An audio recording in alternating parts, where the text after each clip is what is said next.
and he is like, I would love for him to narrate my life. yeah. His voice, I just like, keep talking. I'm cool. Yeah. Like he just has this voice and he's such a good actor. He's just good. He's just so He's good. just such a good actor. He's so good. What's going on, everybody? Welcome back to Nerd on the Podcast. You didn't need it, but you deserve it. God damn it, you deserve. And where all levels of nerd are welcome. Our candy? No.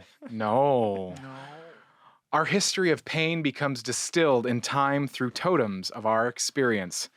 Today's topic revisits one of film history's darkest characters in new context and for a new generation. Join us in spreading the word, which is the name Candyman 2021. Say my name, say my name. No! Into a mirror. But before we get into this chaotic experience, let's introduce the host. I am Josh. I'm Candyman. I'm Candyman.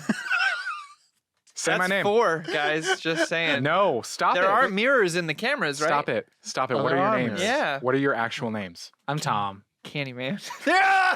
Todd. No, I'm Corey. Oh, God. Now I'm feeling like really like... Cut it. No, Yeah. we're doing it live. And this episode is brought to you in part by the members of the Nerd On Nation that is powered by Candyman. No, Patreon. sorry, I'm done. Go ahead. No more. say that. No more. As a member of the Nerd On Nation, you do get fun perks like you get bonus episodes that nobody else hears. You get early access to these episodes. You get access to channels on our Discord that are only accessible by you. And it's a fun community to be a part of. You get to talk to them on that Discord. It's a good place. Good people. So check it out. nerdon.tv/Patreon. When you're here, your family. Olive Yeah. Garden. Yeah, exactly. Get those Reckoning is coming. breadsticks. Papa John's. Oh, God. If we're starting using phrases. And you get to support this madness. This it's just madness. It's chaos and bedlam, and we love it here. So check it out.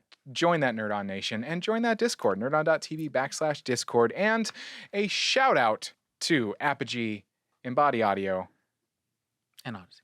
and Odyssey. Yeah, right. I broke him. He did. I broke him. But that is the housekeeping. Body audio. Let's get on to this sweet episode. I see what you did. Before, I see what you did. I want to do something a little different than we normally do. Oh. So everyone knows if you've Oh, he listened to didn't tell us. If you listen to this show, you know at this point of the show, we're non-spoilers. I do want to add one trigger warning to this film before you go into it. Yeah. And it affected me because I have a slight aversion, or I have a slight. I was case going to of- talk about this a little bit in my first impressions. Yeah. So just for everyone, typically as we talk about the movie, non-spoiler fashion, all that stuff, and you're like, oh, maybe now I'll watch the movie. Tryptophobia is a real For those thing. of us who don't know what that is. It is the fear of tiny clusters of holes closely together in random Do you have that? I have a little bit of like a queasiness of like. Oh, okay. All right. So I get it. it's and I think it's unintentional. Like honeycomb? Yeah, yeah. And I think I mentioned this in Invisible Man, which we did last year. Oh, yeah. The suit. with all the cameras and all stuff so it's a little. It doesn't have to be honeycomb. It's just holes next to each other. Yeah. Yeah. And No, there's a I'm lot just of them. saying, like, context-wise, like, bees. Yes, I mean it's Just that was on my mind. That's Yeah. why that came up. So there is that in this film. So if you have that to a worse extent than me, avoid the end of the film. Yeah. But just so you know, I just want to make sure we're sensitive to everyone's aversions and stuff like that. Feel free to listen to our conversation. Yes. At this point, we're not going to spoil anything, so you're totally fine. And then when we break off, then we'll talk about it. But I just want to make sure we did that right out the gates. No, I appreciate Good. that. That's So good coverage. Yes. At this Good looking point out. of the show, we'll go into our first two segments, and the first one's going to deal with the end of the show, which brings us to Guess that grump. Candyman. No, stop it. Stop it. Stop Sorry, it. I can't help it. Well, actually, I'm safe because I didn't say it. You didn't say it, but you don't have to be the one. right. Yeah. It's beyond. That was in the trailer. It was. and everyone's like, I love that. Who can make a sunrise, sprinkle it with dew. No. Cover it in chocolate, add a miracle Okay, or two. so- The Candyman. So- the Candyman. This is the same movie.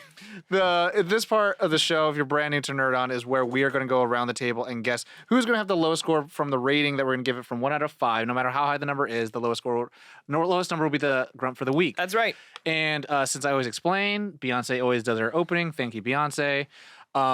We didn't use your song. I'm sorry. I'll go first. Corey goes first. I'm gonna break my. Now that I've got this set up here, Corey's got an iPad on the table. Yeah. This is a tough one for me. Mm-hmm. I don't know why I said I was gonna go first. I was trying to be helpful, and now I regret it because I have no idea. I'm gonna say Josh. Cool. Is Josh becoming our C on the Scantron? I guess so. No. No. again, Also, it's 2P. It's not much of a choice, is it? No, it's Sophie's two choice. people. Popcorn Josh. Okay. I think it's going to be. I don't know. This movie, like, I can see us all walking away liking it. Yeah. There's some bits about it that I can see us all having something about it that we don't, and then a lot of things about it that we do. It's not a spite vote. I'm gonna say Corey. It's fucking spite. Fucking spite vote if I ever seen one. I like All right. Sprite votes. Sprite votes. So for me next, I'm going to guess that the lowest score for this film is going to also be Josh. Okay. I don't know. Someone might mumble. Someone might have mumbled. Someone might have mumbled. That's actually a good point. I am unable to can. Don't you mean I'm unable to can? Are you sitting at home going, those were pretty good, but I know better, and it's Tom. Tom's such a film snob. He's not going to think this is good. Well, then guess what? You can speak with your votes if you head on to the Nerd On Nation powered by Patreon. You can partake in the Guess That Grump poll, and if you get it right, you get a shout on the show. You become that Guess That Grumper, Gatorade, Cabrini Green. Cabrini Green Gator Grumper guesser. Gentrification guesser Grumper. And at the end of the year, we're going to tally up everyone who got the Guess That Grumps right, and we'll crown someone the king or queen. God ruler. Emperor. Yeah, God Emperor guesser. Grand Arbiter guesser. I think a Grumper. member of the Nerd On Nation took that task upon themselves. Last year, yeah, they did, and they came up with like full stats on everything. It was No, pretty I amazing. think as of now, most recent stats is that Corey and I are tied for the grump. Yeah, We but have this the is for lowest score. votes from the nation. No, I think somebody in the Discord Oh. was like, "Oh, something I get to track." Oh, Oh. great. Well, then think. I'm I going could be to wrong. touch base with them because I've been keeping track. Also, we'll compare notes. Get the numbers right. But with that, the Nerd On Nation has spoken. And it's Corey. And it's me. It's Tom. Oh, it's Oh, you son of a biatch. I gotta get creative. You guys are expecting it now. So that puts a vote for each of us with Josh at 2. I'll say at the beginning, I'll go first because you got the Nerd On Nation vote. I want to put that off as best we can for suspense reasons. But yeah, go vote. It could be a lot of fun. 4 quarters, baby. Yep. Yeah. So with that, we move on to our next segment of the show, which is the complete Spoilers. Oh, we're gonna keep doing it.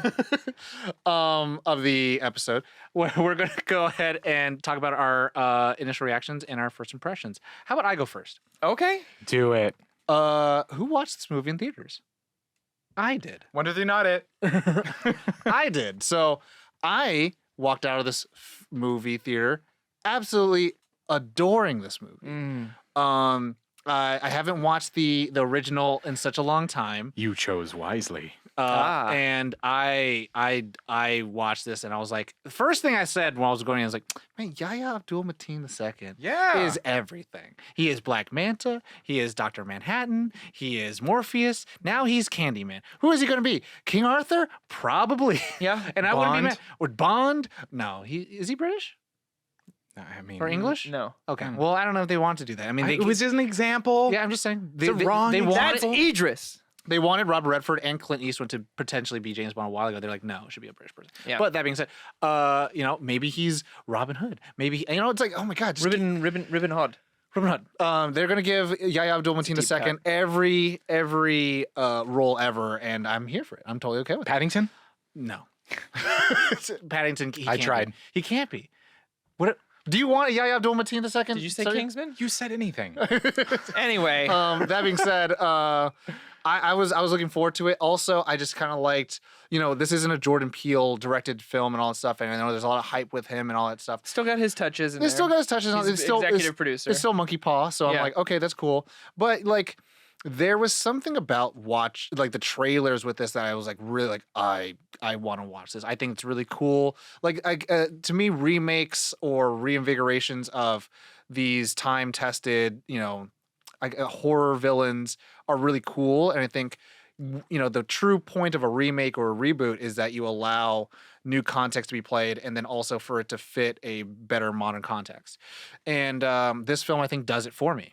And there's so much that it does to expand the lore, kind of also in a way like just gives you a lot of cool touches to the original film. Yeah. And I really enjoyed that. But also, with trying not to be a spoiler of anything, I love that this film created like a boogeyman that we can all collectively be like, don't be a piece of shit or else the boogeyman comes and gets you. Like that's literally like I like Disney Channel's Don't Look Under the Bed. Yeah, but I mean, except it talks about stories that Disney will never talk about with the 10-foot pole.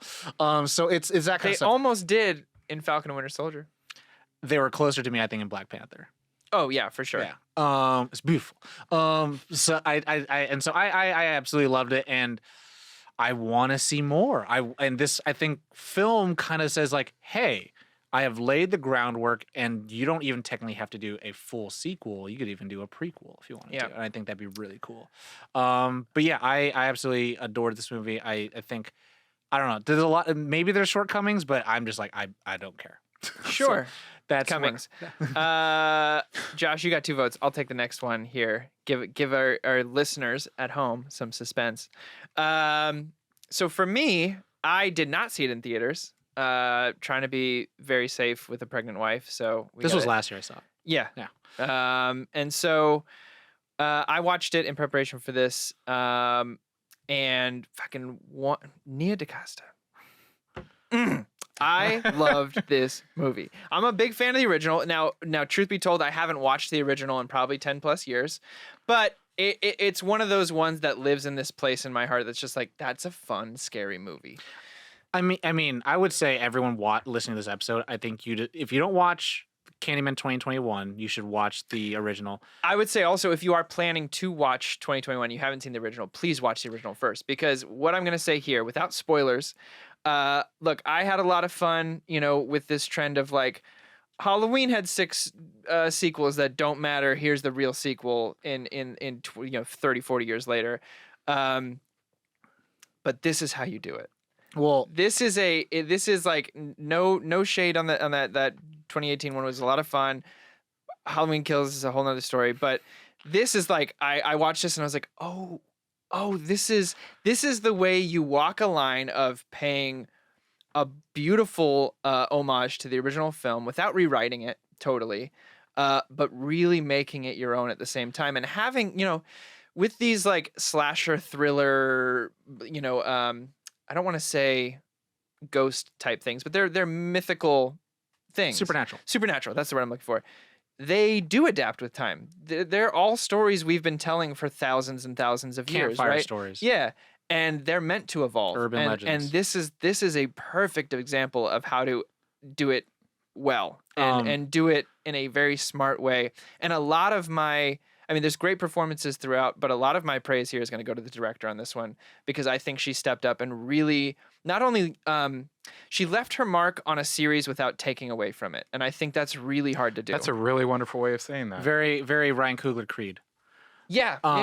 And what I was going to say about the original film, just kind of looking into context, people who are listening to this, if you watch the original film, you realize that the director's or the storyteller's intentions were to let a white person feel what it's like to be a black person. Mm. And then so when you have that basis, you're like, oh, okay, it's not just a Clive Barker story, which it is. Yeah. So I'll say that I was very I didn't go in with low expectations. It's not the right word, but again, I went in with like, oh, it's a slasher. It's going to be a lot of fun, and I was pleasantly gifted a really wonderful thought piece.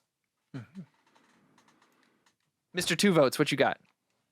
I enjoyed this film. I have learned about myself that I do like horror movies. If they're well done, and this is what I would say is a well done horror movie. There's more to it. There's nuance. I learned a very valuable lesson. You know what's nuance?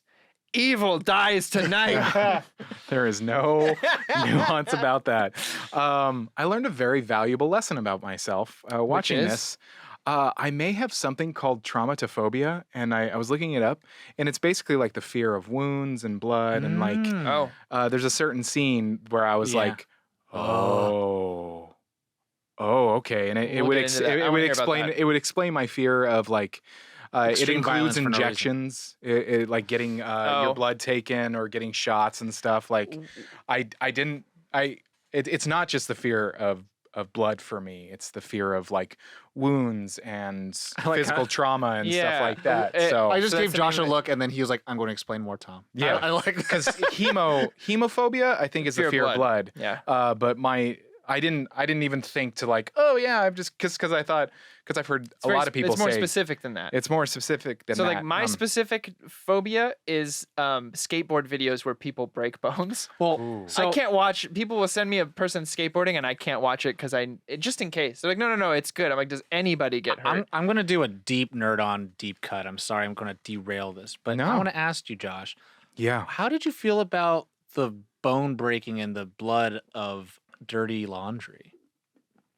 Oh, I still I'm like. But does that trigger in that way where it's like, it's a little much? I don't know. It's not without a negative to the short film, but does that hit you? It's when something happens like that. I mean, I think I have the human response of ooh. Yeah.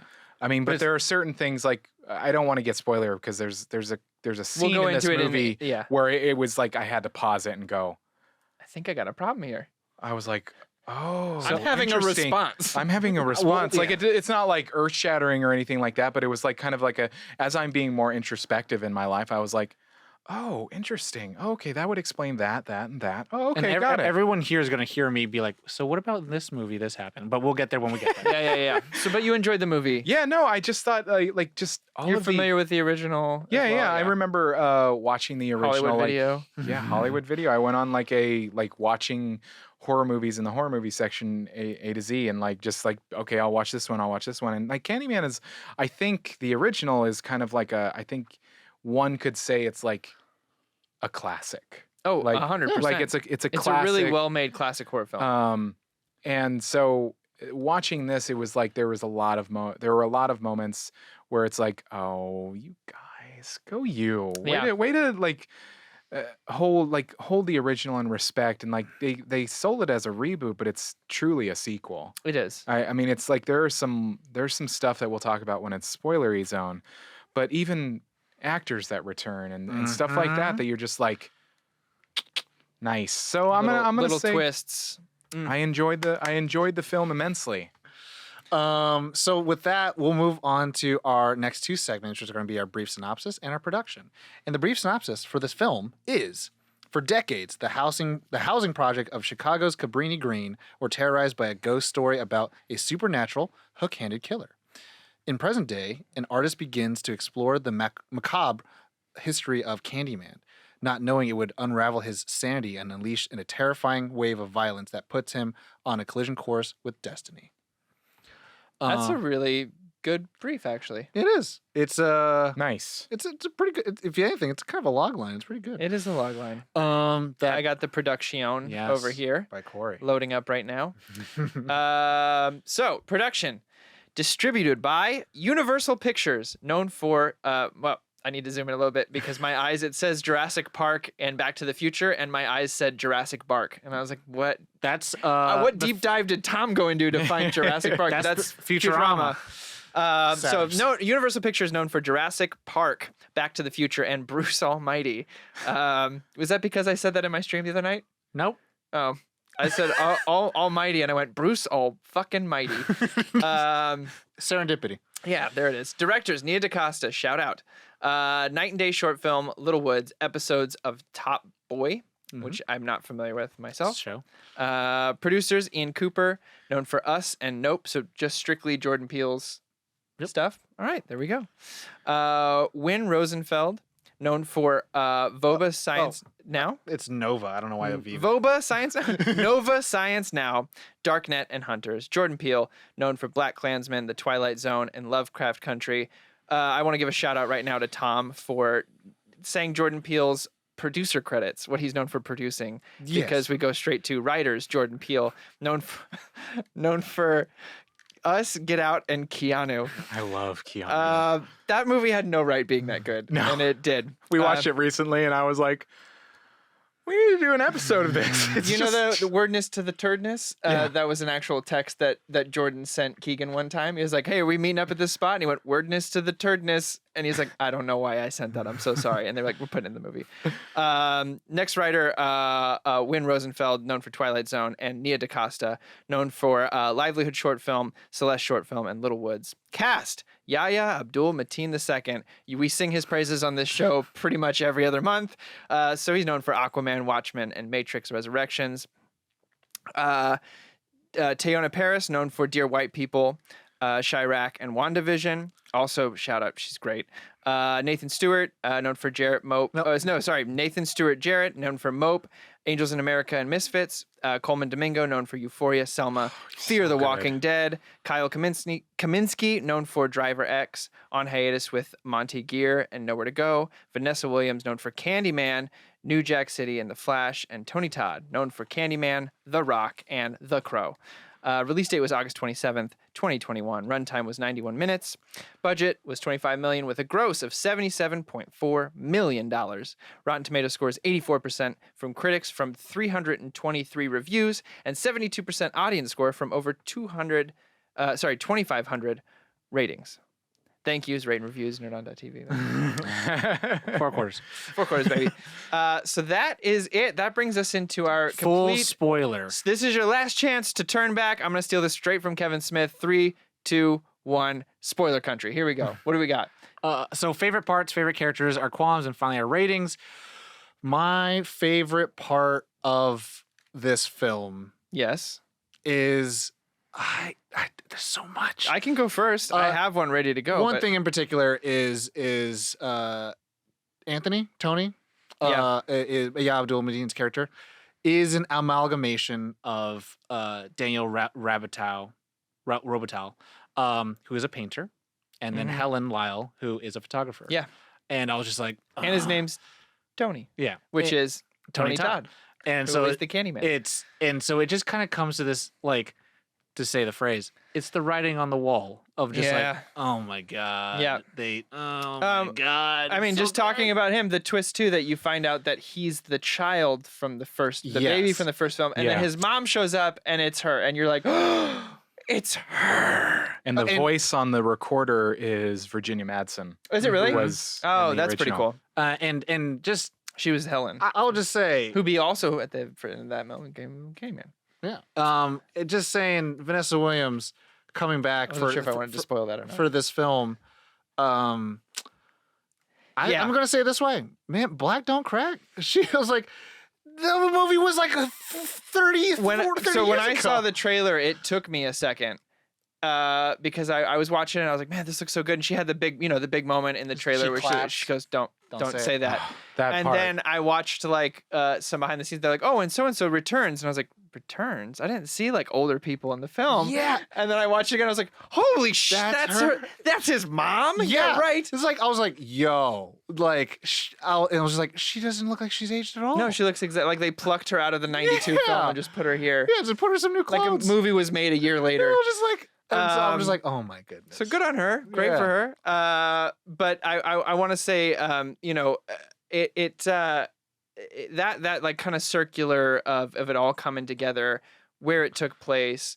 I love that. That's the bit of homage I was talking about, where it's like it pays its respects, but Nia puts her own kind of spin on it with Jordan Peele, obviously, right? Go on. Well, I was just gonna say, like, with that, it was just. It was seamless lore.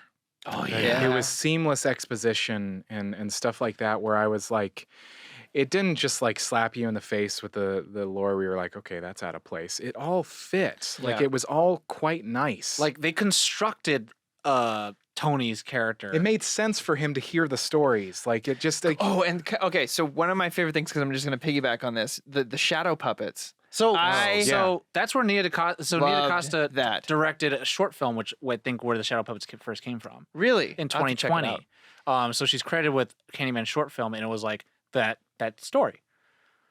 Well, I was gonna say is like the I loved that bit. yeah, the way that they did the credits, where it looked like it was an art gallery, and they had the puppet show. I was just like, wow, that is amazing. Did any of you guys stick to the very end What do you of mean? the credits? No. No. So through the credits, they show all those stories in play. Yeah. And then Oh, okay. I watched the. I thought there was like a post credits. well, no, at the very end, it just says like if you want to learn more about the atrocities that happen to Black people, go to Candyman.com, which is pretty cool. And I was just like, and so I mean, overall, as a consensus, I really enjoy this film, and this is the big spoiler. The Candyman moniker changes from this villain character to this now anti-hero, and we say in the opening intro of like this totem of like of this stain that is the history of American history. Of the worst things, and I think was it William? Yeah, William Burke, who says like they keep the stains keep shitting on the same place. Yeah, and it's like it's still happening to us, and it's like Candyman is the constant reminder for us that like the pains and atrocities that happen to Black people continue to happen, and so like it recontextualizes what Candyman is of like this boogeyman that comes to get random people. Although in the first film, he kills a lot of Black people. Yeah. In this one, it changes to like almost this anti-hero. And so it makes sense that this film's called Candyman, but to me, it would have made more sense of calling it Candyman. Well, I loved his story too. And William Burke's story about his experience with Sherman. And then like, obviously the nod to the original film of coming through the hole in the wall, which in the original film, that's one of the set pieces there. But the Candyman can be the Candyman can different people. It just serves that purpose again, like how lore kind of there's a cycle to it. How we tell these stories over and over and over again, and obviously we find out his motive behind all of that and keeping his home and all that kind of stuff. But I did like the Nia DaCosta did this little thing where Tony Todd, Yaya, and William Burke, who are all kind of these iterations of the Candyman, end up wearing brown coats or brown shirts at some point. And it's the nod to the end of the film, which I didn't notice until going back and watching a few different reviews and stuff like that. And I was like, oh, that's a really beautiful little nod to the original, but also utilizing that costume in a way to amplify your storytelling. Well, and so what I was going to say was like, it's interesting that this movie is kind of almost like an origin story. And it's like an origin story of a new Candyman, and like the idea that Candyman is like a mantle that gets passed down to, unfortunately, people who are terribly killed and brutalized, and then they become, and then again, so recontextualizing, so they're not just going after white university women, but they're going after people who wronged them, and it's like really cool. And the first film was very much about like Daniel Robitaille like saying like, oh, Helen looks a lot like my first lover and all that stuff. And it's more of like a love story, but now it's like, oh, they'll say that I killed innocent people, but we all know you're not innocent. And it's like, oh, this is really kind of cool. And again, it's for modern context of like, yeah, that would be cool again if there was a boogeyman that just kind of came after us when we were deserving of it. Yeah. Yeah. There was a particular attack, I guess you would call it, Candyman attack. And it's of I think it's the art reviewer in her apartment. Oh. It was the way that they the zoom out, and then you get to see it, but it's from a distance. It was what I appreciated about this, and I just thought it was artfully done. It was very well done. Do you think that any of the attacks were not truly shown? You got shadows, you got reflections in the mirror. You didn't even get the windows. Actual. The actual it's actually someone else's shot and it's in the background. Yeah, it's like the one in the bathroom with the girls. You got it through the little handheld mirror or like through cracks or stuff like that. Yeah. And I mean, I think I was going to make a joke. I was like, do you think so? The woman you're talking about, where we see the wide shot, her name is Finley. She's an art critic. Do you think she would have liked that? Oh, but to your point, I think there is something really cool to that, and I think there is there's something about this film, you can cut it in so many ways. And I think to your point, you kind of just like illuminated this idea of like, that is kind of like how we see things, right? In the media, and you hear of brutal death, you kind of hear just a one slice of perspective. You don't get the full picture of it. And even when, there's a big spoiler, when Tony dies at the very end, gets shot by the police, you don't even see him get shot. You just see the gun flashes, you see the shadow, and then you see Brianna like, oh my God. You don't see the bullets connecting. You don't see like that stuff. And like even, with, what was his name? Booth, the art dealer, or Clive. And how like, again, through shadows, through invisible stuff, it's like, you just know what happened to them, but you don't know what happened to them. Yeah. Exactly. I think Clyde's, I think Clyde's murder is the one that you might see the most.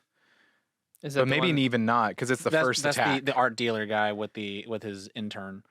Yeah. No, I was curious about. Josh said he was going to tell his story about which one got you. Oh, it was actually it wasn't even an attack scene, a murder scene. It was actually when he's picking his his scab. When he's when they shove when Burke shoves the hook into his thing, like when he's picking his hand, where the bee stung him, and he's pulling it, like I was like, whoa, that's really disturbing me. Not even the like attacks or anything like that. I was like, whoa. So I had to stop and like, okay, what would that Google be? it. Wound. Okay, so it's like, yeah, it's like, because I realized, like, says the guy who has 6 tattoos, like, You're not I have afraid this of aversion needles. to pain, like, and needles, but it's like, but I think it might just be the pain, but it's like, it's weird because it's the anticipation of pain. So once it starts, like when I've like this a tattoo that I have on my forearm is rather large, has a lot of color. It's not huge, but it's like it has a lot of color, and it also is near very tender skin. I was very nervous about doing it, but once it started, I was like, oh, all right. Oh, okay. Now I know. It's fine. And it's like when I get a shot, like when I got my vaccinations, it was like, oh no, this is going to happen. And then it happens and you're like, you know what? Okay. This is not helpful because it's a thanks. triggered response. I apologize. But for other aspects in your life, someone told me this literally 2 days ago, and it was like one of those fucking duh moments. I was talking about anxiety a little bit, and being nervous. I'm about to have a kid or whatever. I'm nervous for the teenage years. Like, oh, that's gonna be really stressful. And he was like, I was nervous about it too. My wife told me this bit of advice, and I try to bring it into every aspect of my life. Just live it the once. Like, no point leading up to it, living it 4 or 5 different times. You're gonna have to do it, so just save it for when you have to live it. Worrying about it a bunch is just you. And I was like, fuck. Well, that's really good. Only thing I just could live it once. One thing I could say about it is to that point. Again, we're sidetracking a little bit, but that's what the litany against fear is all about in Dune. Once the fear passes through me, only I shall remain. Yeah. You'll still be there. Finds a way to bring Dune into every fucking episode we do. Very cool, Tom. Last episode, this episode. Yeah. In fact, it was included in his qualms last episode. Is there enough dust in this episode for you, Tom? Wow. Well, there's enough stuff that happens. Speaking of, but so wait with Josh. So like Saw, anticipation of pain.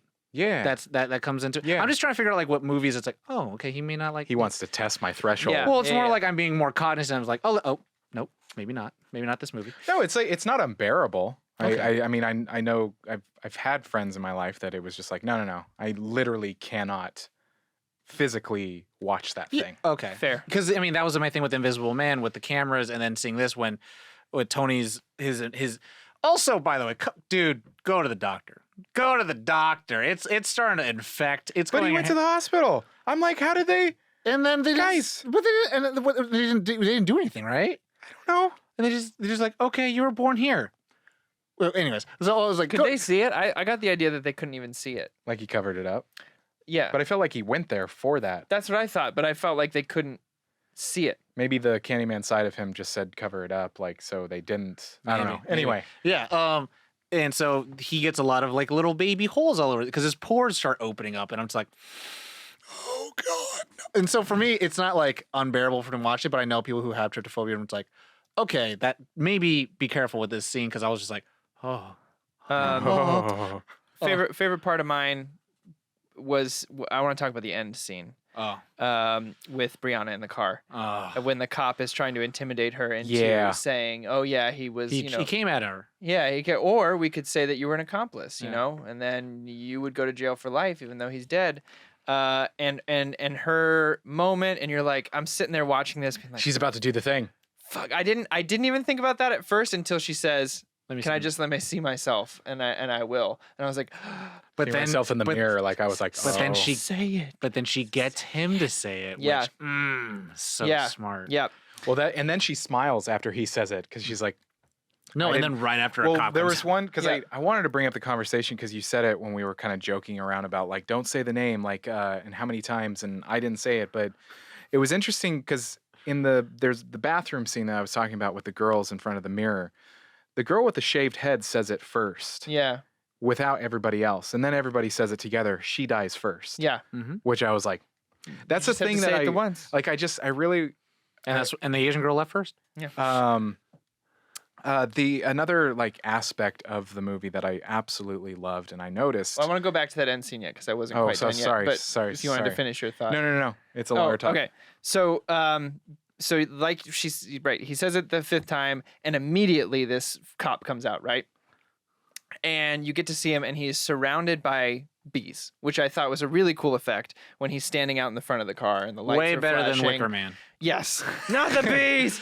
But when he's passing around the car, you see his reflection changes a few different times. First, it's Yaya. Then it's the child, Burke, from the beginning, and then first it's Tony, then it's Burke, and then it's Yaya in the back. And I just loved that little like blink and you miss it detail. Again, this is the shout out to Nia DaCosta for these little spots of like the Candyman is whatever it needs to be for whoever it needs to be. Yeah, And I loved that. Well, and also it's kind of like I think these kind of things where it's like there was so much like about what happened, but you don't remember the names, and that's kind of like this tough thing where it's like there were these stories that William Burke was telling, and he was telling all these stories, and so to Corey's point, it was really cool to see that they were all coming into play, and like to Corey's point, like every single one of them ends up being like in play at the end, and so the entire time you're wondering where Tony Todd's gonna be. So And I loved that last shot. Tell everyone. Yeah.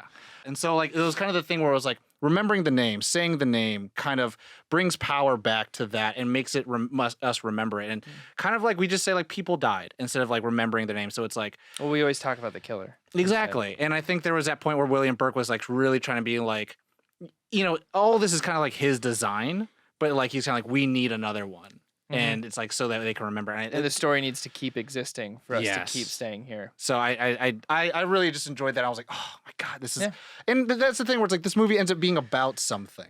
Yeah. And I don't know, it's really cool. A story but Josh, about combating gentrification and how much your home can truly mean to you. which there was a lot of gentrification from the first one too. Yeah. And so that being said, there is a little bit of like, it's better if you watch the first one and then watch this one. So I remember you had a really long thing. Yeah, sorry. Oh no, not a really long thing. Just to bring up a conversation. It was the sound design and mixing.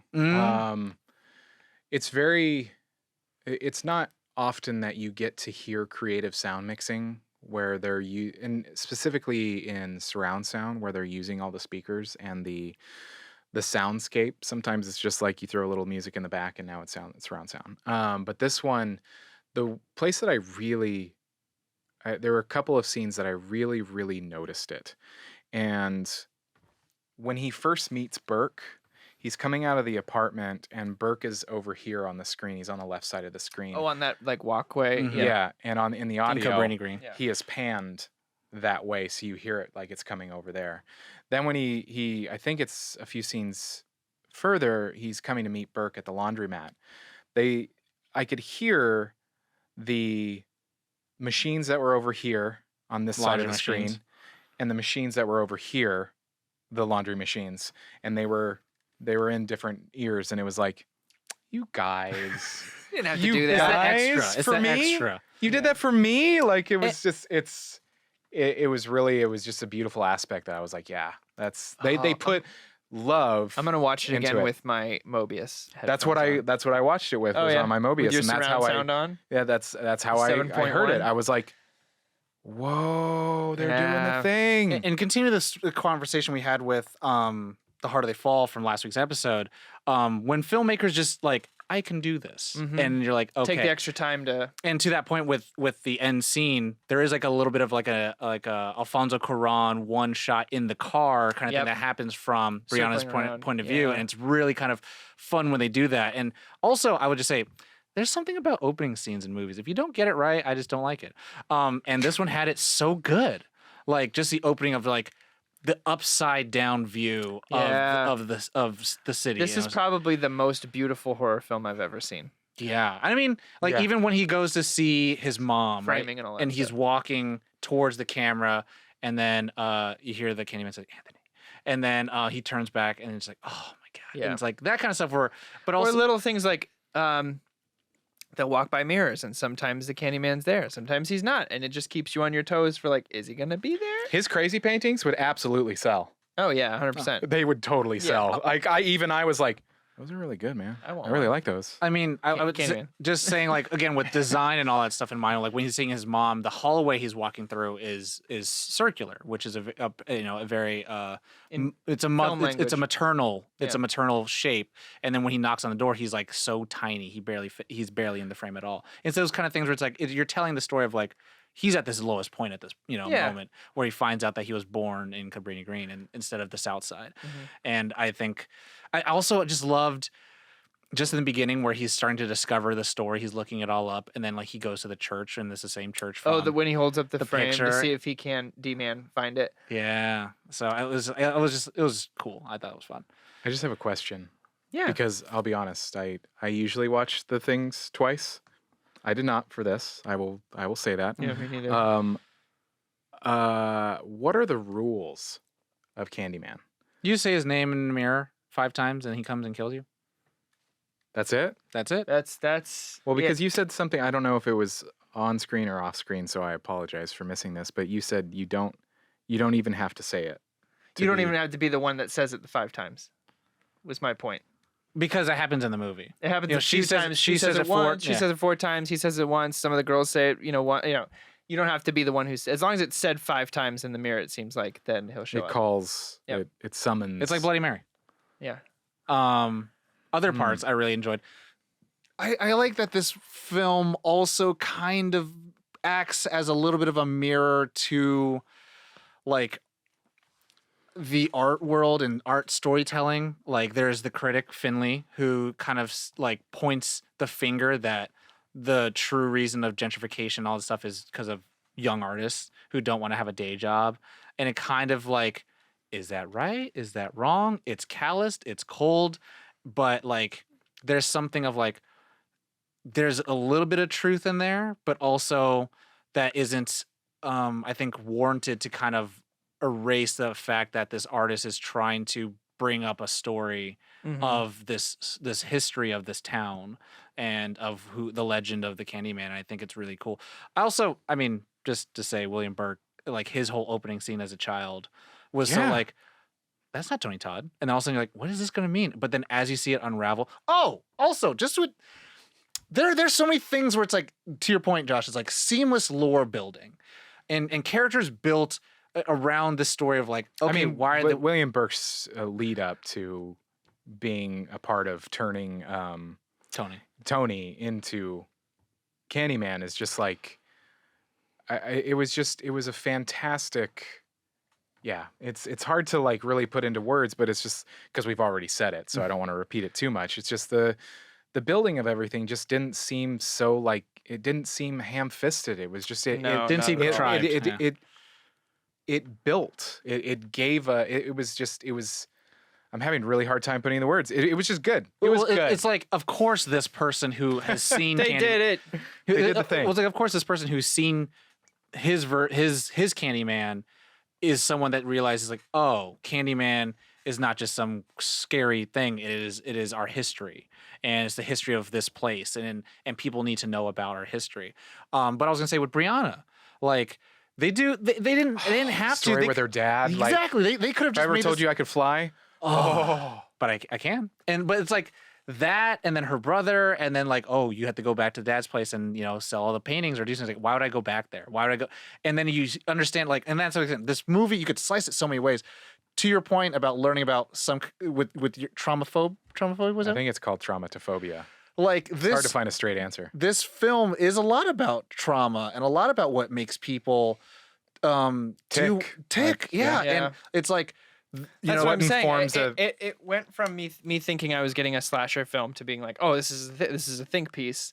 This is a commentary. That's not what I came. I mean, I'm pleasantly surprised by it, like but I wasn't ready. like the mother having to like hide the history to her son, the son realizing that his origin of like I was raised in the South Side. It's like you were raised in that house, but that's not where you were from because of this traumatic event. Yeah. Brianna being like, there's something about, artists who are struggling that she gears towards. It's like everyone's got something that they're dealing with, and it's just like wonderful to see.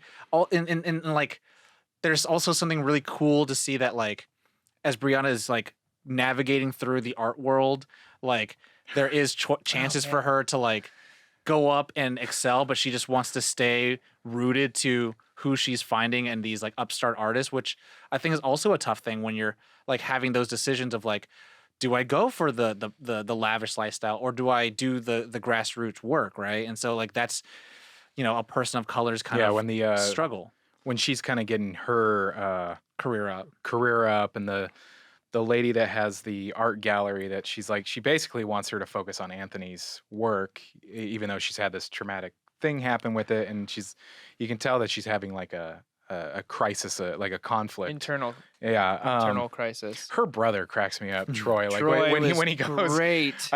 I'm paraphrasing the line, but he says like, "No dick is worth crazy" or something like that. I was just like, oh my god, yeah, so funny. Really, really fine balance between finding comedy that's not terribly that doesn't take away from any moments. No bathos or anything like that.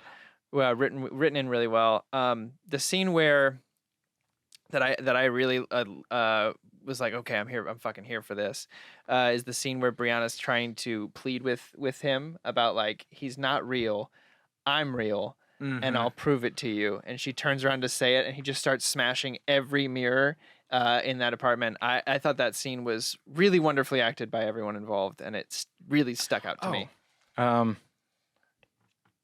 I'm doing it again where I'm like trying to transition to favorite characters just because I want to talk about Anthony. We can do favorite characters. I got one favorite. Yeah. One favorite thing. We are at 50 minutes. I know. Is the reflections of Sherman. Yeah. Everywhere they were at. Like, and so in the elevator, and then like even at night when they woke up and like you see him in the bathroom, it's like, oh, this is so That's what I was saying. Like sometimes he's there, sometimes he's not. And when he is, you're like, fuck.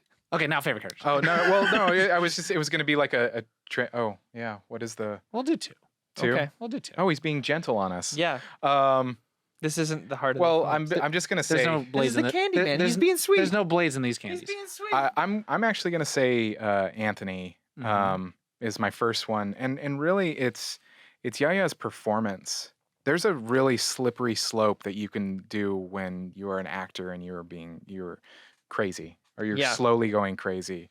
And it's kind of like now I'm forgetting it. So it's a common sci-fi and horror author that was crazy himself. Lovecraft, sorry. Everybody goes crazy in his stories, and it's like, but this, I just... The game based off his writing is called Mansions of Madness. Yeah. But I just felt that Yaya did such a wonderful job of like slowly going cuckoo for Cocoa Good Puffs. acting, good direction. And you believe it because like he starts seeing him in the mirrors and he's like, oh, and then everyone else around. And him, then he has moments of clarity, and it's just, I mean, he was wonderful to watch, and just the character. It was wonderful to see the journey. And honestly, I love William Burke. He's my second. Yeah. I love the Coleman Domingo. Yes. He's such a wonderful actor to watch in anything that he does. You see him in Euphoria? I haven't seen him in Euphoria, but in Selma and Fear the Walking Dead, I honestly... His character arc in this is fucking wild. Because I was like, I trust this guy. And then I was like, oh, shit. I don't trust this guy. I would say... I take it back. I would say for everyone listening, and you, Josh, trigger warnings for all of Euphoria. But he is a wonderful... His character is a recovering addict. And he is like... I would love for him to narrate my life. Yeah. His voice, I just like, keep talking. I'm cool. Yeah. Like he just has this voice and he's such a good actor. He's just good. just so He's good. just Such a good actor. He's so good. It made Josh's shoulders spasm. Yeah. He's so good Anytime at I see him, acting. he's going to be in something. I'm like, I'm here for it. His shoulders said Tuesday. Tuesday. It's Tuesday. Tuesday. Josh, Tom. I'm Josh. What's up, y'all? Remember when Tom was a host? Yeah, I do. Now it's just Other it's Josh. the Josh show. I would say my favorite characters. I mean, it's hard not to go Anthony, Bree. Tony.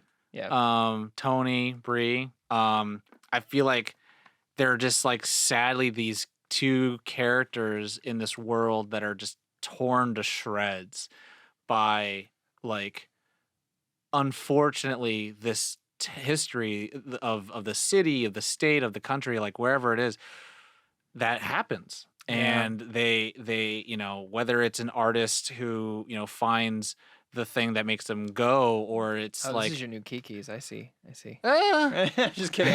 I'm just Wow. kidding. That is a stretch. I won't get a tattoo of that, I'll tell you. But it's just very tragic. But then I really like, obviously we're with Anthony and Tony the entire time, and so we're seeing him kind of uncover and discover, and then like figure out what he's gonna do. And there's one part that really makes me really like care for him is the very end, where like he has the hook, he has the jacket, and Brianna has just killed William Burke. And he's there, he's in the house, and you think like, oh no, he is Candyman, he's gonna be evil and all, but he's just like, you know, he's like, don't go, don't leave me, and then he's dying. Yeah. And it's really sad and tragic because he's just this Scared. and he's just like feels like he's lost all control of his agency in the world. And then the thing that makes me really love Brianna Bree is that at the very end she's like, I'm not going to choose one or the other. I choose the third option. And the third option is to invoke his name and say Candyman. And I was just like, that's a really good way to The reckoning. Because she's at first afraid to say it. You know, she's like, don't do that. You know, it's like, we don't need a haunted house in this place. And he goes, everywhere's haunted. Then she's about to say it, and one scene she gets stopped, and so finally she Yeah. has to say it. Copy paste. It was Tony, 100%, and it's interchangeable for me. Who's first and who's second? I think they both came out swinging hard, acting wise in this movie. I was a big fan of hers since WandaVision. I thought she was this actually most standout actor in that show. No shade on anyone in it. It's just that I was fascinated with her. She had Maria purpose. Rambeau. Yeah. And so getting to watch her in this as my second go around with her as an actress, phenomenal work. Yeah, I knew was gonna be great. So everyone met my expectations, but the two characters, not only just them as actors, but like you said, the two characters of them are just this like they're just this spiral dance the entire film to the final culmination where even as the audience you're like, I never thought I would be cheering for someone to say Candyman. Yeah. You know what I mean? But I It's was. like how some people like they cheer for Dexter. You're Where right, like, right. I feel weird doing this, but I felt weird go doing you. it, but when I wanted it to happen, and then when she first says it, I was like, yes, Well, and, yes, and I ultimate power. and there is that thing. What do you say, Mungus? My mungus blast. But to Josh's thing, where it's like, it's great to see people's comeuppance, right? Yeah. and it's great to see Hell that. yeah, it is. That beyond the predator that's stalking, you know, our characters, there is something deeper and darker waiting for them, and you're like, yes. You'll get yours. There you have it. So- That's it. Ratings No now, right? qualms. Qualms. He Did really I bury didn't the want it. lead? So Yeah, Corey has no wow. qualms, apparently. My favorite character is Nia DaCosta. No, like a real side tangent though. I know we were talking a bit He doesn't want before. to do qualms. Not familiar with her work before this. She doesn't have that much work. I know because of the short film, but boy, am I like sold. I'm sold. Big fan of hers at this point. This is everything I didn't know I wanted a slasher to be. Well, and to me, you know, to quote, you know, Heath Ledger's Joker, it's kind of like, this town deserves a better class of horror films, and I'm going to give it to them. Yeah. And there's that sense where it's like, everyone shits on the horror film and all that stuff. What was this made for? Like, $25 million? Yeah. Yet it's so powerful. It says some. Yeah. It says more things than most $200 million movies ever say. I'll say this too. Oh, shout out for if you were to also, put me. we have to be in qualms. Yeah, I know. If you were gonna put me in a room and go, guess which classic horror slasher turned into a think piece. It would not have been the guy with bees and a hook hand, but it was. And fucking more power to you. So, Qualms. Qualms. Corey has none. Josh, do you have any? Or do you want me to go first? No, I don't have any. Okay. I watched it through, and I watched it through slowly. I watched it in parts, in a way. It's a slow burn too. But it's not for me. It's not for you. It's fast. It's like No, I sometimes I feel like it's best to watch things in parts. There's been a couple of things that we have done that I've watched in parts to kind of reflect to kind of reflect, and this one was just by necessity of my schedule, I had to break it up. But I think it was good for me too. Good to ingest, good to enjoy. Good to ingest, good to like some of the things that happened because I didn't have any qualms. Like there's nothing like, it was just like I had discomfort. Like of the picking of the wounds, some of the things made me uncomfortable, but that's a part of the movie. That's the movie being the movie. Mm-hmm. Like it would be, they weren't weird. I would feel personally weird if I was like, I didn't like that. They weren't holding. That's bad. They weren't holding their punches. No. And I mean, again, they're always the punching bag for me, and it's always the lowest hanging fruit. It's like the art piece that they made is it is what it is. It's a horror movie. Well, what I was gonna say is the Hulk punches someone, that person survives somehow.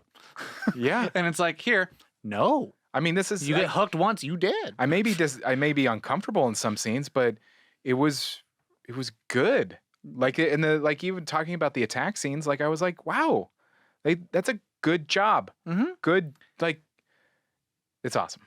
Okay, so I have two qualms. I'm pretty sure we know one. We know one, which is the dumb one. For the love of God, the title. Oh yeah, it killed me. It still kills me today just thinking about it. Just like, Candyman. The 1980 one? No, the 2021 one. It's a sequel, but it's called Candyman. So Candyman is a sequel to Candyman. And there's a part of me like I know right now we're in the movie industry business where everything no one has a number anymore. It's just like Candyman Origins, Candyman Reunions, man, whatever it's called. They could have done some Candyman Damnation. It's like they could have done. Actually, Candyman 1 was 1992, so we're doing this 30 years after. Yeah, which is kind of perfect. But then, plan that. So this is my thing with this qualm. I would be like, I get it because technically, if you think about it, like I said, this is an origin story for this Candyman. So it's like, yeah, Candyman. But it's like it's so. Like lovingly, and it's intertwined of what the first film was. I'm just like, you could have called it something else. You could have added just one more. I just feel like you could have done something with that just title. Something, and that's just like the biggest peeve that I have of just like this iteration of like horror movies coming back, where it's like, please God, if you're gonna reference the original one, make this a sequel. Don't call it a reboot. Don't call it a remake. But they do, and again, it's literally a continuation. Abdul-mateen is the character from the first movie, and you're like, that's a sequel. It is. So he's fun to watch when he gets upset. It's a dumb. Yeah, I'm just reading trivia at this point. I'm getting really red, stressed out. But the second one is the thing I mentioned. Is man, the moment that thing starts flaking on me, I'm gonna go to the emergency room. Oh, just kind of the logic gap. No, not the logic gap. The thing is also like, I get busy, right? And sometimes we get busy and we let our wounds stick around and we don't really take care of them and all that stuff. And I get that. But like this, like, dude, it's crawling up your arm. Like, go get it seen, my man. And his friends are like, ew, that looks like. Yeah, no, he's picking at it in the dinner, and he's like, easy, or they're like, careful. Yeah, I mean that makes sense to me. And I was just like, I can understand. There's a little bit of like, no one said like, go to the hospital. Bro, you might go to the hospital. That looks bad. Like, I was like they show it in some scenes, and I'm like, oh, dude, you might need to get amputated. I mean, you do eventually, but. For real. Pulling the curtain back, pulling the veil back. I went to the hospital recently and I just had hives and I've been used to that stuff. And I would like pop Claritin or hydrocortisone because I have eczema. This was to the point where it's like, I'm in pain. This sucks. I'm going to the emergency room. I never have gone to urgent care or the emergency room in my life. And so I was like, all right, even I know. My dumbass knows when to go. My fucking dumbass knows when to go to the hospital. This man, come on, who has such a nice apartment with Moscato in the fridge. Come on. So those are my 2 qualms. They're really stupid. So ratings. Now we go to ratings. Who's first? Me or you? Me, because you have the Nerd on Nation vote, so I want to delay that. For me, it's a 4.7. Oh. 4.7. I think. Wait, no. 4.6 is what I have. Excuse me. 4.6. I wrote it down. No qualms. 4.6. His voice is so high. Yeah. Okay. Yeah. Okay. I just remember getting a lot of sass from my score last week. I mean, I didn't have anything specific I was changing, just how it hit me. I fucking love this movie. Okay. So me Yes.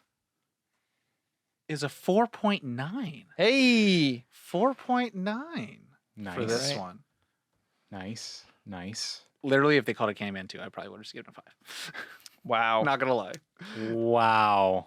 Not enough dust. Don't blame Everybody. Nia. I don't think it's her fault. I think it's probably the studio's fault. Yeah. I blame Jason Blum for no reason. Josh? Mine was a 4.7. Oh, so I am the grump with Oh. my mistakes-ident. Oh. I thought it was 4.7, but I wrote 4.6. Hold on. Listeners, audience members, the guy who just spent last 5 minutes doing 2 qualms, highest score. Yeah, it can saying. happen. I'm just saying. Not in a bad way. It can happen. I'm just saying. It says a lot I about the thought mine was a seriousness. 4.7. Spiritually, mine is a 4.7. Really, but you were reading my mind. I wrote 4.6. I don't know why I did Wait, so that. you both 4.6? I'm 4.7. He's 4.7. I mean, I think it's still. I mean, it's somebody. One of our listeners, shout out to Jared, asked about a score on a previous episode of, especially after having so many qualms and speaking so low of the topic, and it actually got me thinking of just like how I rate things, and I probably it would have to be, and this is basically what I said, is like I can see the art and the value of pretty much most things, even if it makes me uncomfortable. Like Even it with would take, Starsky and Hutch. it would take a real shit show to even be below 3. Like, because I think most movies, you should watch them. Like this, you should definitely watch it. It's a good movie. It's a Please watch it. I mean, look, 4.7 and 4.6, that's still an A. yeah. That's an A. Yeah, you just crossed the 90 percentile. So with that, the shout outs go as followed. Fucking no one voted for me. I love it. You love to see it. None of y'all become the god Mulligan. Emperor Grump. Mulligan. Yeah, I'm even surprised I'm the grump of this episode because I loved this movie. So who did you think was going to be the lowest score? Josh. So I would have been right if I had written down the number I thought I was supposed to write down. It could be a typo, but we say we write these down before because I've been thinking all day 4.7. I wrote this last night and it says 4.6. So, technicalities, I'll be more careful when I type. And that's how we make this show. Yeah. I guess. I think I'll say it this way so far in 2022. Favorite thing I've watched so far. Oh, interesting. I mean, in terms of like, I've watched other movies in 2022 and all that stuff, but it's like, yeah, so far this year. I would say this and Heart of They Fault. Yeah. We've had a good one so far. Blade 1 was real good. Well, but Blade 2 hasn't come out. We're going to Anyway, sing us out of That's here, next Josh. month. Everybody at home, thank you so much for watching, listening. What did you think of Candyman 2021? Did you like it? Please Not tell like us. it? Please let us know. Tell everyone. Yeah, reach out either on social media. The best way, my favorite way, is to join the Discord, nerdon.tv/Discord, and continue the conversation over there. There are private channels for the Nerd On Nation if you want to talk about it there instead. Do consider joining that Nerd On Nation. You get to support us in doing this thing and doing this thing more. Say my name. Yeah, no. I'm just saying all the It things. doesn't have as much of a ring, Tom. I'm saying all the things that happen in the movie. Tommy Boy. Yeah. I'm Tommy Boy now. Oh, it's got the syllables. It's a syllabic thing. Yeah, you got more syllables. Anyway, so yes, check out that Nerd On Nation. Check out that Discord. Stop by. Rate and review us wherever you listen. We are everywhere podcasts can be heard. So whether it's Apple Podcasts, Spotify does ratings and reviews now. Get the Podchaser, spoofy. the Spotify, Apple Podcasts. Just stop by, rate and review us because that's. But we kept going to the same ones again. Have you looked at the Where to Listen page? Yeah. There's like 30 and 1,000. more. Hey, listeners, stop. No more Joe Rogan. Just give us all the listens. No more What, are you 70. joking? No more Joe Rogan. No more Listen to Nerd 70 On. million downloads for him on episode. Give us at least a quarter. I would take that. I would take that. We work hard here and we like what we do, so stop by, rate and review, share us with your friends and family. Go to our website, nerdon.tv. All of the episodes are there. That's it. That's all the housekeeping. Thank you so much. You all are dope. You know the drill. As always, Nerd On!